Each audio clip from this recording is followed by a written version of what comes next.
On pole for the round of Alabama would be Pichu London, Heat 2 winner in the 007 car. The 20 of Jeffrey Fingai is on his outside. That he was the Heat 1 winner. Paul Swanson starting on the second row gets a very nice start compared to Pichu London. Didn't spin his tires at all, and down into turn 1 he takes a look on London for the lead. Forces it 3 wide already as we begin to exit turn 2. Swanson's got the lead. Bondarenko coming up with a big push from Doan. Bondarenko takes a look off at 2. Bondarenko will get the lead. Talk about a wild start. Mike Doan takes a look on the inside of Bondarenko as we enter turn 3 at 220 miles an hour already. 3 and 4 wide throughout most of the field. Doan into the race lead. Nicholson takes a look on his inside. Sawyer Girl looks even lower. Sawyer Girl started this lap 11th, but at the start-finish line he will lead lap 1. Making their way through turn 4, Faber and Trelinsky get together. This starts a huge chain reaction accident. 20 plus cars involved here. There goes the whole field. We got cars littering the infield. Damir Bejyanov is involved. We'll take another look at that in a second. Take a look at the first of many camera views as Jeffrey Fingai sent for a spin through the infield along with a lot of the field. Fullerton, Stringer, Reddington, Duncan, Dixon, Nutt, Cisnowski, everybody from basically 15th on back. Here's another look from another angle, this time focusing on one of our championship contenders, Luka Obrovac, who was collected. Didn't get too much damage there as Bejyanov gets slid into, gets sent up the track into London there. A lot of drivers got some damage there, and only 2 would actually go to the race, though Skylar Dixon and William Duncan. Under this caution, the entire field other than Sawyer Girl would make a pit stop. Sawyer Girl, the leaders, decided to stay out for some reason. Don't know what his plan is, but, well, don't think it's going to work out for him. On pit exit, Johnny Appleseed and Luke Walker make some contact. That looked pretty blatant on Appleseed's part. I'm pretty sure that was an accident, though. TJ Dent gets involved, an innocent victim there. TJ Dent, believe it or not, would be the only car to go to the race. Walker and Appleseed would stay on track. They wouldn't even go into pit. They're going to be pretty slow on the restart.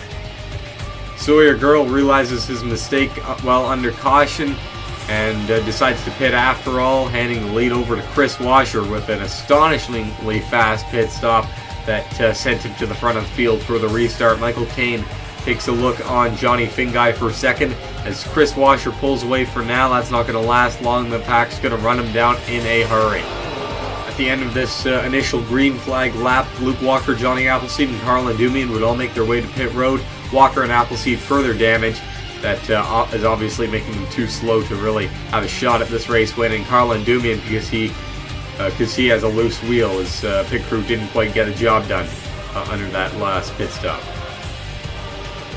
Just past the start-finish line as we complete the first lap after retaking the green flag. A lot of damaged cars, but a lot of them in the back end, so they should still be relatively on pace. Andreas Allen would take the lead from Mike Doan. Richard Trelinsky coming up the inside of Doan now. Terrence Day makes it 3 wide as we're already fanning out back 2, 3, and sometimes even 4 wide. As we come by the start-finish line, Johnny Appleseed just coming back onto the track as the camera rolls past. Faber and Johnny Fingai make it 3 wide for the lead. A very ambitious move by Johnny Fingai, especially making it 3 wide, as this pack is just as condensed as it was before we had that massive accident. I wouldn't be surprised if we had another one. As we come up on lapping Luke Walker, Johnny Fingai tries to get back down to the inside. Ty Dent is already there.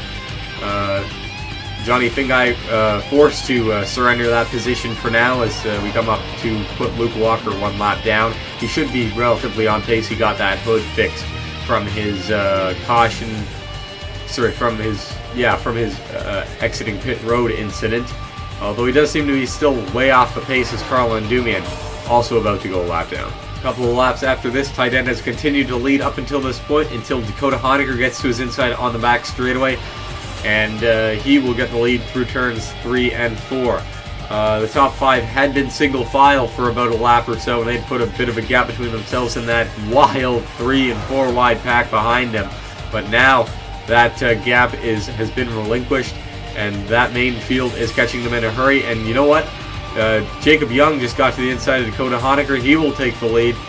And you know what? This front pack is just as crazy as the one behind them. Sawyer Girl drops inside of Jacob Young the following lap. He will take the lead through turns 3 and 4. They've settled it down to just 3 wide racing for now. Don't think that will last long. Faber drops this to Girls inside. Trelinsky to the inside of him. 3 wide as we come to the start-finish line to, I believe, complete lap 12 here. Trelinsky's got the lead for now. Now Nicholson looks low. 4 wide. 3 now back down to 3 wide. Nicholson will get the lead.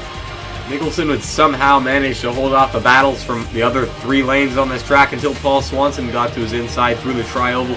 He will get the lead as we are 4. Oh, it looks like we're 5 wide behind them. Faber, they nearly make cut. Oh, we've got a huge crash. London's on his roof. Faber's upside down as well. Oh, huge hit. Carl Endumian into the undercarriage of Faber. Huge accident. 3 cars upside down. Red flag immediately.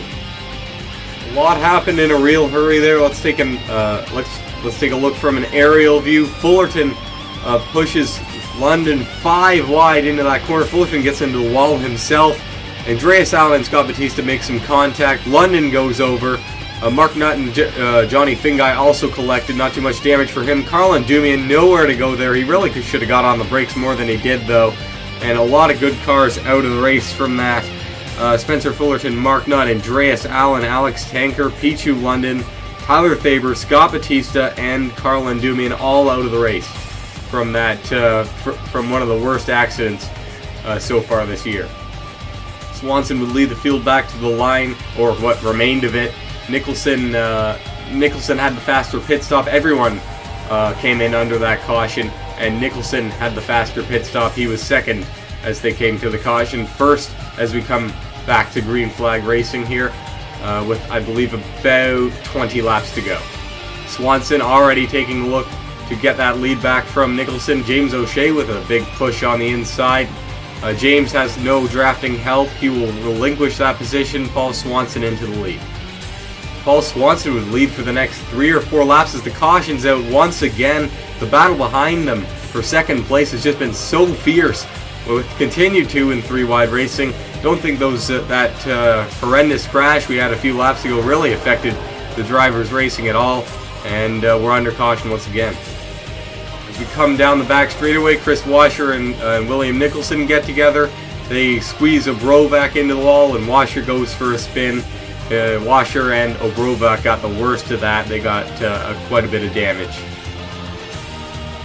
And now the always important question, to come in or not to come in. Dakota Honaker, Jeffrey Fingai, Mike Doan in. James O'Shea, Luke Obrovac, Chris Washer are the only cars in. They will make their final pit stops now. Everyone else seems to think they will make it the rest of the way. These guys have confirmation though, and I believe that's probably most important here at a track where it's just so easy to pass. Paul Swanson returns the field to green flag conditions. 13 laps to go here. Stringer, what a move down into turn 1. That was a bit aggressive, but got the job done nonetheless as Stringer gets the lead. Fingai into second, Sosnowski third as Swanson falls back with no immediate drafting help. Now he has some help in the form of Johnny Fingai. It's too late for him though. He will get shuffled as he's in the high line.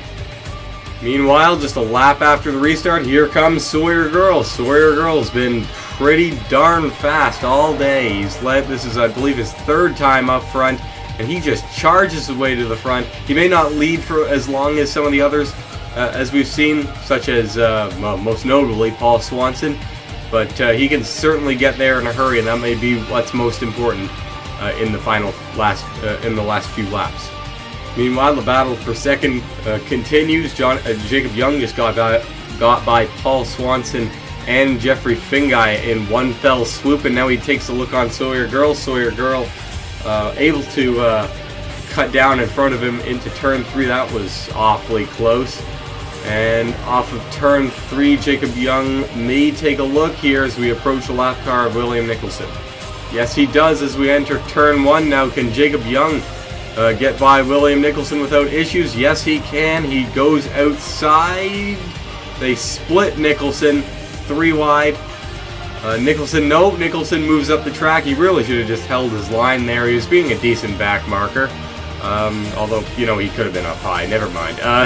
Jeffrey Finguy takes over second place, Mike Doan in third. Having to just 6 laps to go now, Jacob Young has had pretty much of a consistent gap between himself and second place. He is very quick on his own, maybe due to the fact that we don't have restrictor plates here today, but Damir Bejinov and Kyle Sosnowski just teamed up to get by Ty Dent, and now they chase after Jacob Young for the lead. Near the back of the field, Sawyer Girl looks low on Matthew Nicholson. Matthew Nicholson and Sawyer Girl get together. He gets spun off of Luke Walker's bumper, and he takes quite a shot into that inside wall, nearly into the past horizontal part of that wall. But believe it or not, he will actually drive it away. Luke Walker also went for a spin. Luke Walker would go a couple of laps down, repairing damage from that, and his spin, he stalled it out in the grass there, and Matthew Nicholson is done for the day. No caution for this, believe it or not. Coming to 3 to go, Paul Swanson's out of fuel. Swanson, one of the most dominant cars of the day, his chances of winning are now over. 4 cars in, coming to 2 to go. Stringer, Terrence Day, Alex Allen, Johnny Finguy. Can anyone make it to the finish on their current tank of fuel? Meanwhile, back up front, nothing has changed. Kyle Sosnowski, however, wants some change. He gets underneath Damir Bejinov. The 2 of our points contenders, they are looking to have great days today, especially with Luko Brovac with a lot of damage and fairly back in the field, as Damir Bejinov falls to just outside the top 5, as Kyle Sosnowski tries to hold on for second for now. Bejinov's into the pits, coming into the white flag, so is Gerald Reddington. I think everyone else may be able to make it, but gut-wrenching for these 2. It could have been a huge points day for both of them, especially Bejinov, who could have took the points lead. Meanwhile, as we come to the white flag, Sosnowski not making up a heck of a lot of ground on Jacob Young, as the field is held up by Chris Washer in the 5 car. Johnny Appleseed also a lap down in the 00. The lap car is really not helping this third on back pack. I think it's just between Sosnowski and Young. As we come through the tri-oval for the final time, Sosnowski could not get there in time. Jacob Young will come down to the start-finish line to get his first feature win of the season and his second HARC competitions win overall. Kyle Sosnowski would finish second in the 7 car. The 01 of Sawyer Girl would finish third. He had a very good car today. He just got caught out by those lap cars. Jeffrey Finguy finished 4th in the 20. The 2 of Ophelia and Dumian finished 5th. A great run for one of the Velvet Works Racing Team cars for a change. Mike Doan finishes 6th in the 72. 7th is James O'Shea in the 03. 8th is Dakota Honecker.